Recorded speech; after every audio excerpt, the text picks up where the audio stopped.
वाह क्या आईपीओ है। वाह क्या आईपीओ है और वाह क्या लिस्टिंग है। हम अब तब जब जब यही बात कहते हैं, जब जब हम देखते हैं काफ़ी शानदार लिस्टिंग देखने को मिली है, लेकिन लिस्टिंग पर चर्चा अभी नहीं करेंगे, थोड़ी देर में करेंगे। थोड़ी देर में मैनेजमेंट भी हमारे साथ जब जुड़ेगी तब हम उस पर डिटेल में जाएंगे और पूछेंगे अरुण जी से कि अभी क्या करना चाहिए। लेकिन आज भी आईपीओ लगातार खोल रहे हैं।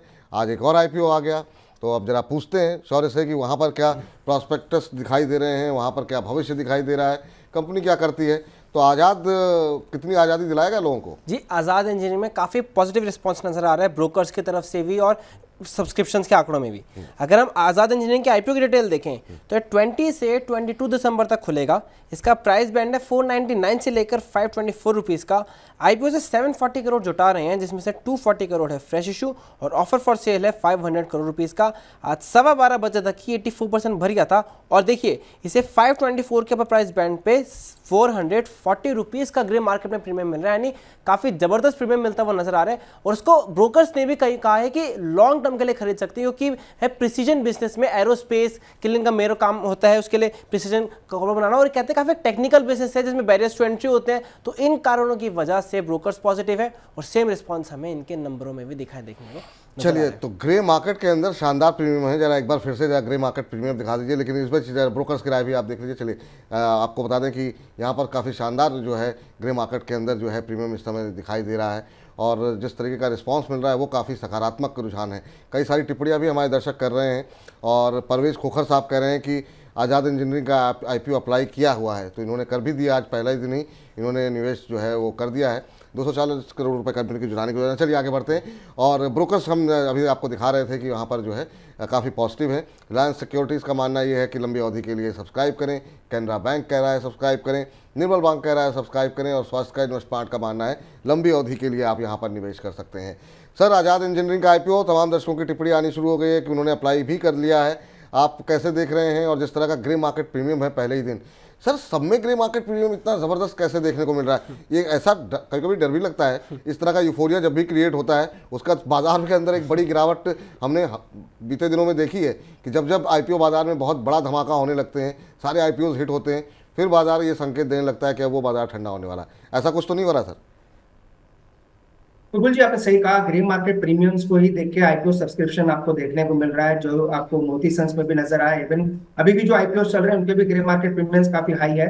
तो वो चीज का डर हमेशा रहेगा मार्केट में और वो चीज पे थोड़ा आपको कॉशियस भी रहना है। तो हर आईपीओ में जरूर पैसा बन रहा है, क्योंकि मार्केट बुलिश है और ग्रे मार्केट प्रीमियम्स ऊपर नजर आ रहे हैं। तो हर एक आईपीओ में आपको 60, 70, 100 टाइम के सब्सक्रिप्शन भी देखने को मिल रहे हैं। तो उसमें थोड़ा ध्यान रखें। अगर आपने ग्रे मार्केट प्रीमियम देख के लिस्टिंग के लिए बाई किया है तो लिस्टिंग के दिन ही निकल जाए, उसको होल्ड ना करें। जो भी स्टॉक्स लॉन्ग टर्म के लिए अच्छे हैं, जैसे मैंने IREDA का बताया था, वो मैंने ये भी कहा था कि लिस्टिंग के दिन नहीं बेचना है, तो उस स्टॉक में रिटर्न भी अच्छा देखने को मिला। तो ग्रे मार्केट प्रीमियम देख के ही आईपीओ में निवेश ना करें। अगर आप GMP देख के करते हैं तो एटलीस्ट लिस्टिंग देख के दिन निकल जाए, अगर अच्छे पैसा बन रहा है वहां पे। तो जहां तक आजाद इंजीनियरिंग की बात है, विपुल जी, स्टॉक काफी अच्छा है और अच्छे सेगमेंट्स को कैटर करता है। डिफेंस, एरोनॉटिक्स, सभी इवन एनर्जी सेक्टर सेगमेंट को भी कैटर करता है। तो ये कंपनी मुझे लग रहा है लॉन्ग टर्म के लिए जरूर निवेश करना चाहिए। ये स्टॉक ओवरऑल मुझे लग रहा है काफी अच्छा आने वाले दिनों में कर सकता है। तो लॉन्ग टर्म निवेश के लिए करना चाहे तो डेफिनेटली करें, लिस्टिंग के लिए भी कर सकते हैं। अगर एक चीज का जरूर ध्यान रखें, चूंकि मार्केट में थोड़ा करेक्शन का रुझान अभी आज देखने को मिल रहा है, तो हो सकता है आपको आने वाले दिनों में मार्केट कंसोलिडेशन होता हुआ नजर आए। तो अगर आप क्लियर व्यू बनाए, अगर आप लिस्टिंग के लिए लेना चाहते हो तो लिस्टिंग दे के दिन ही निकल जाए। वैसे स्टॉक पे मुझे लग रहा है लॉन्ग टर्म के लिए आप निवेश करके चल सकते हैं। चलिए, लिस्टिंग के लिए अगर आप खाली यही व्यू है कि नहीं मुझे 4-5 दिन 6 दिन के बाद जो है पैसे चाहिए, तो फिर आप लिस्टिंग पे निकल जाइए। लेकिन अगर लंबी अवधि के लिए भी अगर आप रखना चाह रहे हैं तो यहाँ पर लंबी अवधि के लिए भी आप इस शेयर को रख सकते हैं। तो दोनों तरह से यहाँ पर सकारात्मक रुख निकल कर के आ रहा है। और खोखर साहब, जो आप कह रहे थे कि आपने जो है आईपीओ के लिए अप्लाई कर दिया, तो अच्छी बात है। अब ये आप सोच लीजिए, 2 दिन का समय है, आपको लंबी अवधि के लिए रहना है, लिस्टिंग लेकर के निकलना है, तो उस हिसाब से अपनी प्लानिंग कर लीजिए, क्योंकि ग्रे मार्केट पर तो फिलहाल अच्छा प्रीमियम देखने को मिल रहा है। चलिए, अब जो आईपीओ पहले के खुले हुए हैं उन पे ज़रा बातचीत करते हैं। सबसे आखिर में आएंगे डोम्स के ऊपर, तो जो है उस पर नज़र डालते हैं कि जो आईपीओ खुले हुए हैं वहाँ पर क्या स्थिति देखने को मिल रही है। तो शौर्य बताइए। अगली कंपनी है क्रेडो ब्रांड्स मार्केटिंग, जो मुफ्ती कंपनी है, ब्रांड उसके कपड़े बनाती है। और आईपीओ जो है कल तक खुला रहेगा 21 दिसंबर तक। प्राइस बैंड है 266 से लेकर 280 रुपीज़ का। 549.78 करोड़ जुटा रहे हैं, जिसमें से पूरा ही ऑफर फॉर सेल है। और आज 12:15 बजे तक ये 3.77 टाइम्स भर चुका था और ग्रे मार्केट में इसे 145 रुपीज़ का जीएमपी मिल रहा है। चलिए 145 रुपये का ग्रे मार्केट के अंदर प्रीमियम जो है अभी देखने को मिल रहा है। कल के मुकाबले ये मेरे ख्याल से 10-12 रुपये बढ़ा है जी। तो यहाँ पर जो है ग्रे मार्केट के अंदर जो है हम देख रहे हैं सकारात्मक रुझान यहाँ पर भी देखने को मिल रहा है।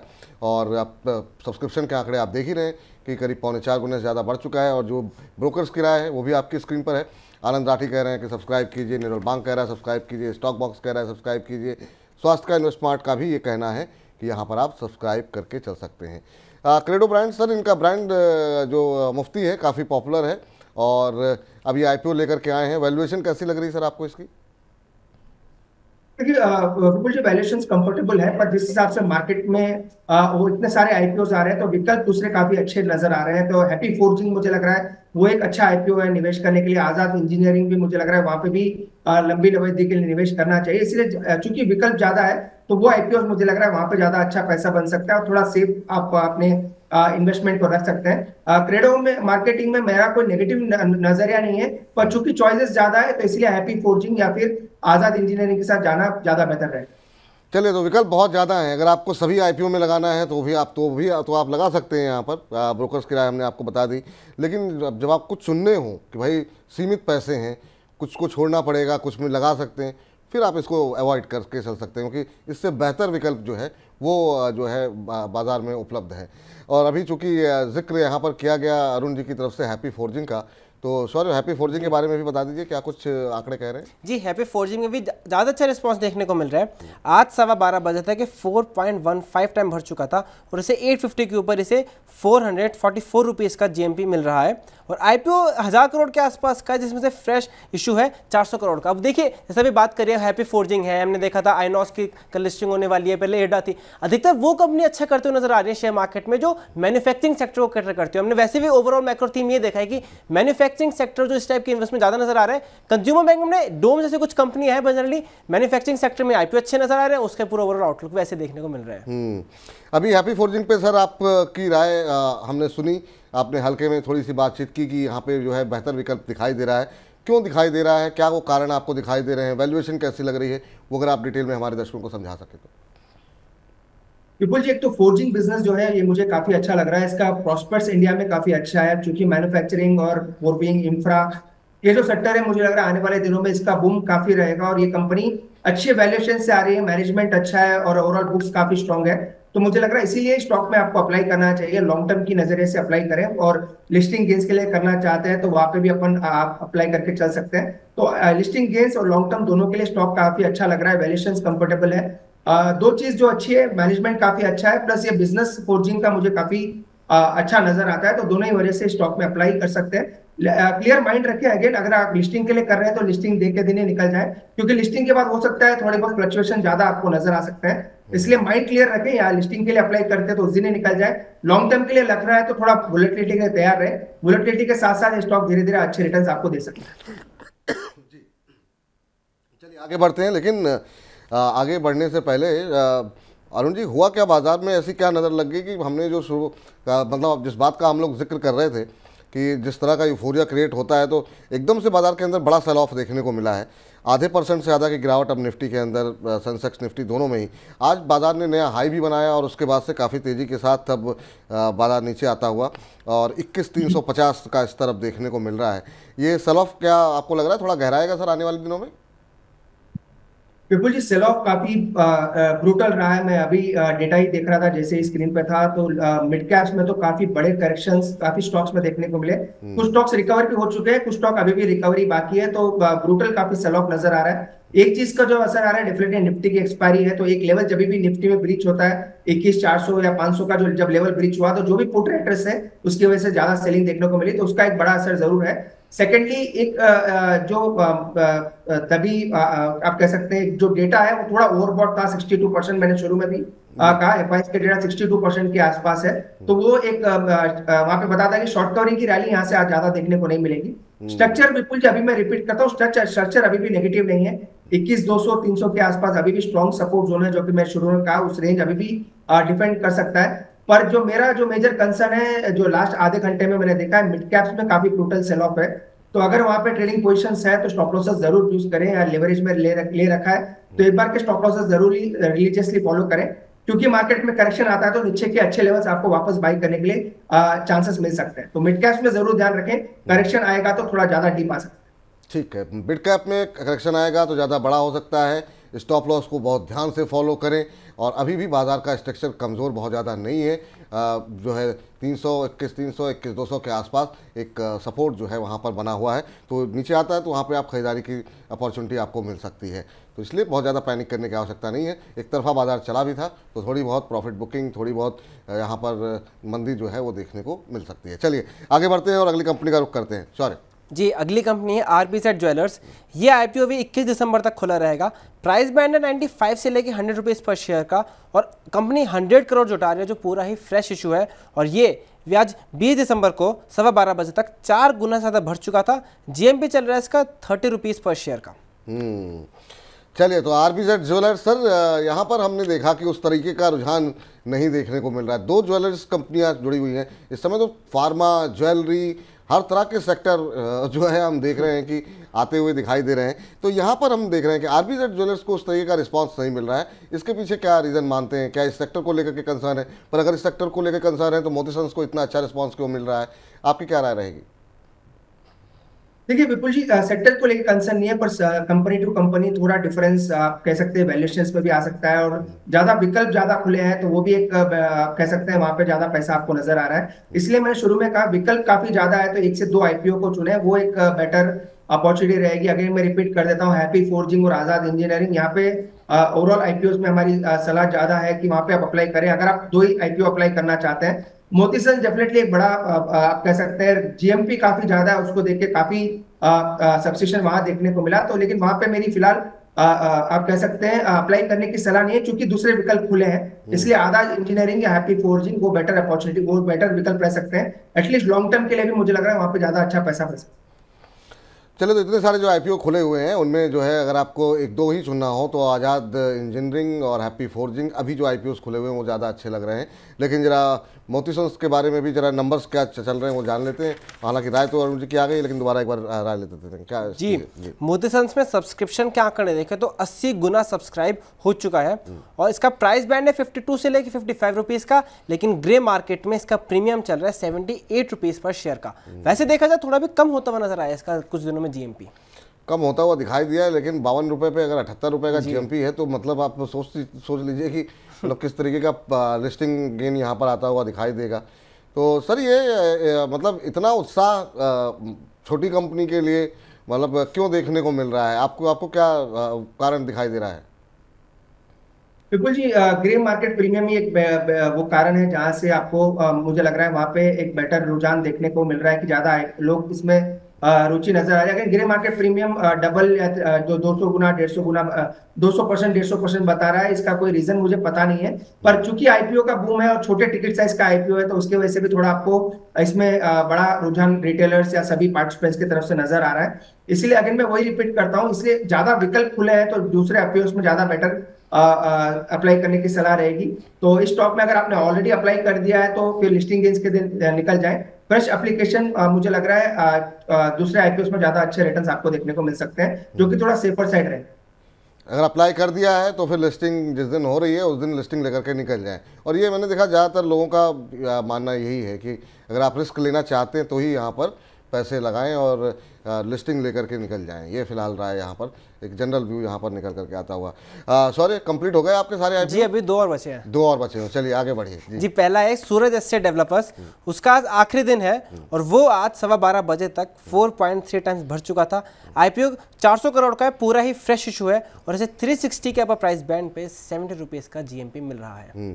सूरज स्टेट को लेकर के बहुत सारे सवाल आए हुए हैं सर कि अप्लाई किया हुआ है, क्या होगा, किस तरह की लिस्टिंग मिलेगी, क्या आगे होकर चल करके हो सकता है। यहाँ पर अब रियल एस्टेट से जुड़ी कंपनी है, थोड़ा एक पॉजिटिव रुझान रियल एस्टेट सेक्टर में हाल फिलहाल में देखने को मिला है।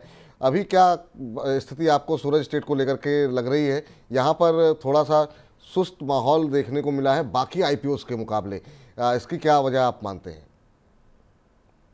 विपुल जी, ये स्टॉक वैसे डीपली ट्रैक नहीं किया है, पर जो दूसरे आईपीओ खुले वहां पे ज्यादा क्वेश्चंस भी आ रहे थे, इसलिए उसको ज्यादा डीपली ट्रैक किया है। इस स्टॉक को हम ज्यादा डीपली ट्रैक नहीं किया है, पर चूंकि ओवरऑल सेक्टर काफी अच्छा है और ओवरऑल मुझे लग रहा है स्टॉक जिस सेक्टर से आ रहे हैं आने वाले ग्रोथ भी काफी अच्छे देखने को मिल सकते हैं। तो कंपनीज के लिए कुछ नेगेटिव नहीं है, लॉन्ग टर्म के लिए कंपनी अच्छा कर सकती है। तो बेटर है आप लिस्टिंग के बाद अगर फ्लैट खुलता है या थोड़ा बहुत भी ऊपर खुलता है तो देन एक फ्रेश कॉल ले सकते हैं। अगर ऑलरेडी आपने अप्लाई करके रखा है तो लॉन्ग टर्म के लिए रखे, लिस्टिंग गेंस मुझे लग रहा है हो सकता है थोड़े बहुत देखने को मिले। पर अगर आप विकल्प की बात करें तो बेटर है दूसरे विकल्प के थ्रू ही जाए, क्योंकि स्टॉक को ज्यादा डिटेल स्टडी नहीं है तो ज्यादा बड़ा कमेंट स्टॉक में मैं करंटली नहीं कर। चलिए, और इस बीच परवेज खोखर साहब कह रहे हैं कि 10 साल तक वो आज़ाद इंजीनियरिंग में रहेंगे। चलिए, बहुत अच्छी बात है सर, आप 10 साल नहीं 100 साल रहिए आप, ये आपका निर्णय है तो अच्छी बात है। कह रहे हैं स्टॉप लॉस के साथ रहेंगे, लेकिन चलिए बहुत बहुत अच्छी बात है। 10 साल के नज़रिए में भी स्टॉप लॉस लगा रहे हैं आप। चलिए शौर्य, बताइए आज की आखिरी कंपनी कौन सी है? जी, अभी एक मुथूट माइक्रो फाइनेंस है जो एक और आईपीओ खुला हुआ है, वो 20 दिसंबर को खुला, उसका आखिरी दिन है आज, और उसको 4.25 सब्सक्रिप्शन मिल चुका है। जीएमपी चल रहा है इसका 35 रुपीज़ पर शेयर का, प्राइस बैंड है 277 से लेकर 291 रुपीज़ का। आईपीओ से 960 करोड़ रुपए जुटाने को देख रहे हैं, जिसमें 760 करोड़ फ्रेश इशू है। मुथूट माइक्रो फाइनेंस सर, बाकी सब कुछ ठीक लग रहा है, लेकिन राय भी काफ़ी सकारात्मक देखने को मिल रही है। चाहे आनंद राठी हो, subscribe for long term, stock box कह रहा है सब्सक्राइब, अरिहंत कैपिटल भी कह रहा है सब्सक्राइब, लेकिन लोगों को लग रहा है कि शायद अपने ब्रांड वैल्यू की वजह से, मुथूट की वजह से वैल्यूएशन जो है थोड़ा सा बहुत ज़्यादा निवेशकों के लिए जगह नहीं छोड़ी गई है। आप सहमत हैं इस व्यू से सर? डेफिनेटली वैल्यूएशंस विपुल जी वैसे भी सभी के ऑन पार ही है, और जिस हिसाब से ओवरऑल कंपनी के प्रॉस्पेक्ट्स है, काफी अच्छी कंपनी है, तो लॉन्ग टर्म के लिए डेफिनेटली अप्लाई कर सकते हैं। लिस्टिंग गेंस के लिए मुझे लग रहा है कोई ज्यादा बड़े लिस्टिंग गेंस नहीं मिलेंगे, पर जिस हिसाब से दूसरे आईपीओस में नजर आ रहा है, पर लॉन्ग टर्म के लिए डेफिनेटली अप्लाई कर सकते हैं। एटलीस्ट मिनिमम 1 से 2 साल का व्यू रखें, तभी इस कंपनी में अप्लाई करके चलें। चलिए, तो ये वो आईपीओज हैं जहां पर हम आपको बता रहे हैं कहां पे आपको निवेश करना है, कहां पर नहीं करना है, किसको अवॉइड कर सकते हैं, किसको सब्सक्राइब कर सकते हैं, ग्रे मार्केट प्रीमियम क्या है, ब्रोकर्स क्या कह रहे हैं और मैनेजमेंट क्या कह रही है, तमाम तरह का मिश्रण आप तक जो है हम लेकर के आ रहे हैं। लेकिन अब जरा आगे बढ़ते हैं। इन तमाम आईपीओज पे आपने व्यू जान लिए, अब जरा ये जानिए कि आज जो लिस्टिंग देखने को मिली है उसमें अब आपको क्या करना चाहिए। डोम्स, क्या शानदार लिस्टिंग देखने को मिली है। शौर्य, काफ़ी शानदार 70% से ज़्यादा का प्रीमियम पे लिस्ट हुई कंपनी, और उसके बाद होल्ड भी कर रही है। अभी क्या स्थिति देखने को मिल रही है, जरा बताइए, क्या कुछ आंकड़े कह रहे हैं? जी, अगर इसकी बात करें तो एग्जैक्ट 77.21 प्रीमियम पर लिस्ट हुई थी एनएसई पर। एनएसई पर ये 400 पर प्राइस लिस्ट हुआ था इसका, और इश्यू प्राइस इसका 790 रुपीज़। आईपीओ कुल 99.34 टाइम सब्सक्राइब हुआ था और कंपनी ने कुल 1200 करोड़ जुटाए थे। अब इसके 3 रीज़न है, ग्रोथ अच्छी है, प्रोडक्ट क्वालिटी अच्छी है, साथ साथ एफिशिएंट प्रोडक्शन है। तीनों के कॉम्बिनेशन की वजह से हाई पी होने के बाद भी इन्हें और ज़्यादा ज़बरदस्त लिस्टिंग देखने को मिले और उसी पे सस्टेन करता हुआ नजर आ रहा है। तो डोम्स में सर पहले से ही जब आईपीओ आया था तब भी काफ़ी शानदार क्रेज़ देखने को मिल रहा था, हर व्यक्ति डोम्स चाहता था, और जो लिस्टिंग हुई ये उम्मीद तो थी कि मतलब भाई इस तरह की लिस्टिंग होगी इसकी, और उम्मीदों पे खरा उतरा है डोम्स का आईपीओ।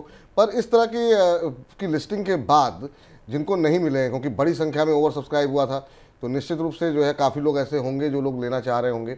जो लोग लेना चाह रहे हैं अभी, उनको किन लेवल्स पर एंट्री करनी चाहिए?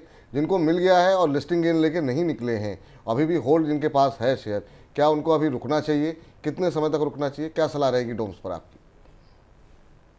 बिल्कुल जी, लिस्टिंग गेंस में एक बार का लिस्टिंग में प्रॉफिट बुक करने की सलाह रहेगी। लॉन्ग टर्म के लिए वैसी कोई दिक्कत वाली बात नहीं है, अगर आपका व्यू लॉन्ग टर्म है तो आप होल्ड करके चल सकते हैं। पर मुझे लग रहा है एक बार का करेक्शन स्टॉक में आ सकता है, क्योंकि लिस्टिंग काफी अच्छी हुई है। ओवरऑल आप कह सकते हैं 70% के आसपास का गेन भी देखने को मिला है, तो करेक्शन वापस हो सकता है स्टॉक में देखने को मिल सकता है। तो अगर किसी को लिस्टिंग गेन पे आया तो एक बार का प्रॉफिट बुक जरूर करें। मुझे लग रहा है 100 से 200 रुपए की गिरावट आती है तो वहां पे री एंटर वापस स्टॉक में कर सकते हैं।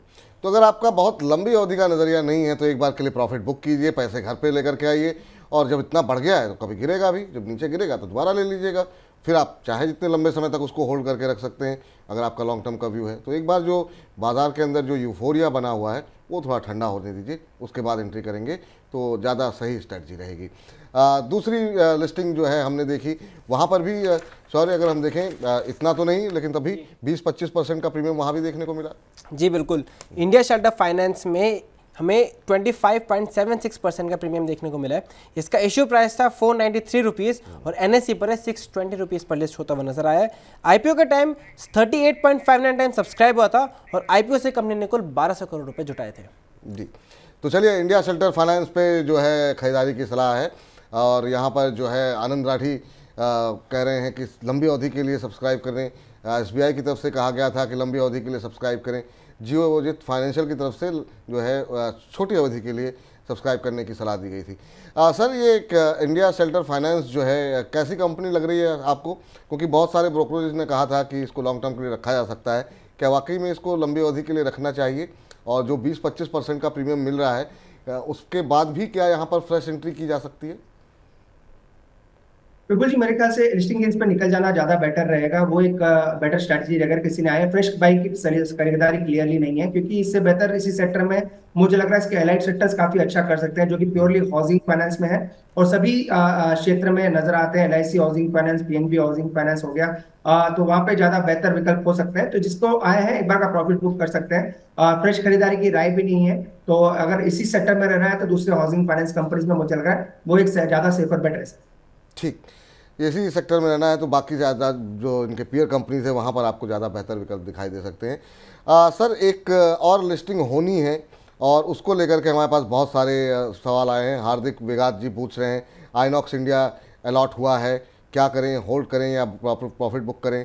सकीम अजमल साहब कह रहे हैं कि आइनॉक्स में क्या करना चाहिए। आइनॉक्स को लेकर के भी काफ़ी अच्छा क्रेज़ हमने देखा है लोगों के अंदर। क्या करना चाहिए सर? क्योंकि बहुत लोगों का ये मानना था इसको लंबी अवधि के लिए होल्ड करके रखना चाहिए। कैसे देख रहे हैं आप इस स्टोरी को पूरी? बिल्कुल जी, आइनॉक्स मुझे कंपनी काफी अच्छी लगती है। लॉन्ग टर्म के लिए भी इसको डेफिनेटली रखा जा सकता है। ओवरऑल कंपनी काफी अच्छी है, बुक्स काफी अच्छे हैं। वोलेटिलिटी रहेगी, अगेन मैं वही रिपीट करता हूँ, वोलेटिलिटी स्टॉक में भी देखने को मिलेगी मार्केट के साथ। पर अगर किसी का व्यू लंबा नजरिया क्या है तो डेफिनेटली होल्ड करके चल सकते हैं। लिस्टिंग गेन्स के लिए स्पेसिफिकली किसने लिया है तो वो बुक कर ले, पर मुझे लग रहा है लॉन्ग टर्म में भी स्टॉक काफी अच्छा कर सकता है। तो लॉन्ग टर्म की अगर आप रखते हैं 1 से 2 साल तो अच्छे रिटर्न स्टॉक में देखने को मिल सकते हैं।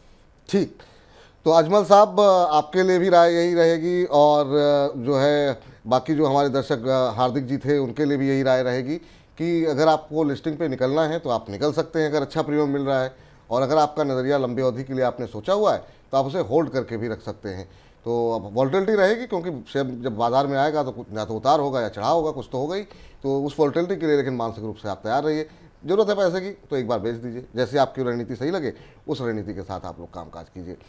तो आज हमने आपको इन तमाम जो 7-8 IPOs हैं जो लिस्ट हुए हैं, जो खुले हैं, जो खुल चुके थे और जो खुलने वाले, जो कल लिस्ट होंगे, उन सब के बारे में एक कोशिश की कि बहुत कम समय में समेट करके एक जनरल व्यू, ताकि आपको अपना निर्णय लेने में आसानी हो कि किस IPO में पैसे लगाने हैं, किस में नहीं लगाने, कहाँ लिस्टिंग गेन में निकल जाना है, कहाँ पर लंबी अवधि के लिए होल्ड करना है। तो सारा व्यूज़ जो है हमने कोशिश की कि समेट करके वाह के IPO में आपको हम लेकर के आए। तो कल फिर जुटाएंगे अपनी महफिल और वहाँ पर जो है तमाम सारे जो IPOs खुल रहे हैं, फिर से एक लिस्टिंग हो रही है, तो उस लिस्टिंग पे क्या कुछ करना है और डिटेल में करेंगे चर्चा। आप लगातार हर रोज़ 1 बजे हमारे साथ जुड़ जाया कीजिए और अपने प्रश्न जो भी शेयर बाजार से जुड़े हुए हैं वो हमसे पूछा कीजिए 9311211874 पे, और 1:45 पर तो हम लेकर के आते ही हैं वाह क्या IPO है। फिलहाल इतना ही। वाह क्या IPO है।